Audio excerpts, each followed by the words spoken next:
Now let's compare it to my game here versus Danny. So again, we kind of saw in the QC game the issues with his defense and how he wasn't really showing, a blitz look.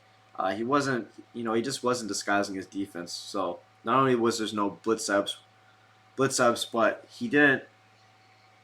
He told us pre-snap what exactly his coverage was. Again, here in this game versus Danny, he did a much better job. And again, a lot of people started utilizing this mid blitz. And I kind of put people onto this earlier in the year, and it was a really good defense because obviously it has the immediate blitz threat, and you can play still good coverage defense out of it from that blitzing look. So, and I think a lot of times people kind of have this uh, are under this illusion that you just have to blitz every time when you're running a blitzing style of defense.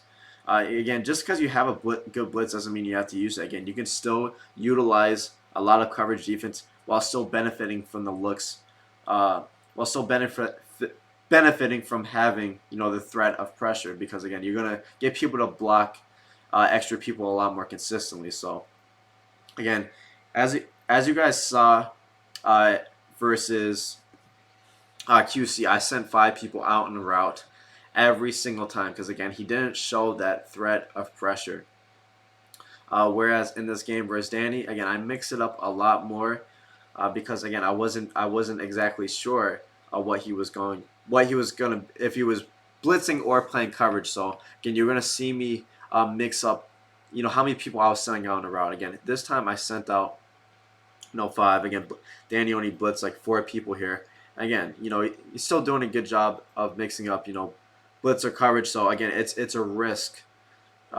It's definitely a risk to send 5 out in a route because I know that I'll have to make a quick read. And again, I'm one of the few pros that are gonna send, that do like to send 5 out majority of the game. But again, I want to show this gameplay because again, even here, even someone like me who likes to send 5 out a lot, even versus blitzing looks, again, I am gonna mix in more max protection and sending only 4 people on a route. Again, as you see here, um, I'm going to try to burn his aggressive defense over the top here and hope I can catch him blitzing.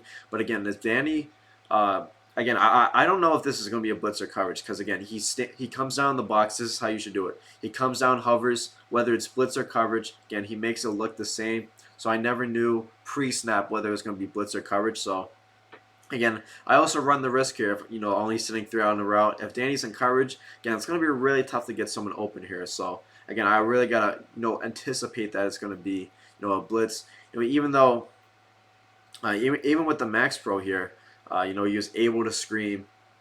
And again, he's just basically utilizing the +1 concept that we were talking about, where again I'm blocking 7 people, but he sent 7+. He engaged with his user, so again the guy came in free.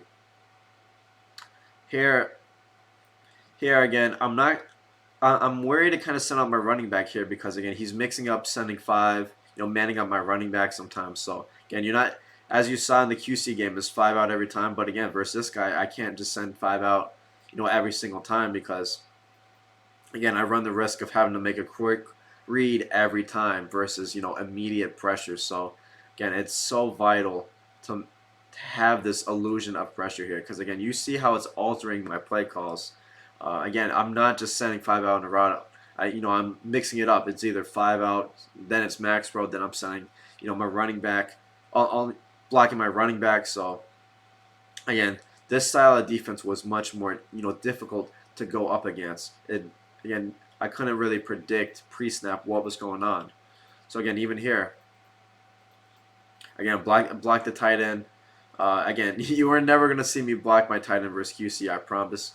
And even here, again, just utilizing that +1 concept, Danny was able to scream at me and hold me to 3. Again, whereas in the QC game, he never really came close to a stop until I got inside the 5.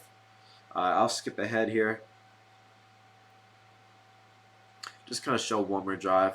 Again, I'm hoping you guys are seeing from this, from these comparisons, from these case studies, how important, why it's important just to even show, just to have the threat of pressure. Again, even if you're not using it, because again, it's greatly changing how I'm altering my play calls. And again, here, again, I am going to pop him here, but Again, I'm never gonna call a play like this if he's not if he doesn't have all these guys up in the box like this. Again, look at how scary this is.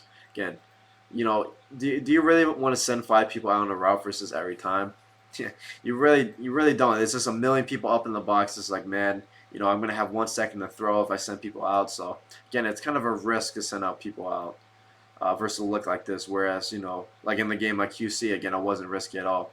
Again, he didn't play good coverage defense out of this, but again, it's making me again, you're gonna see me mix up, 3 out on a route, 4 out on a route, 5 out on a route. Again, it wasn't nearly as predictable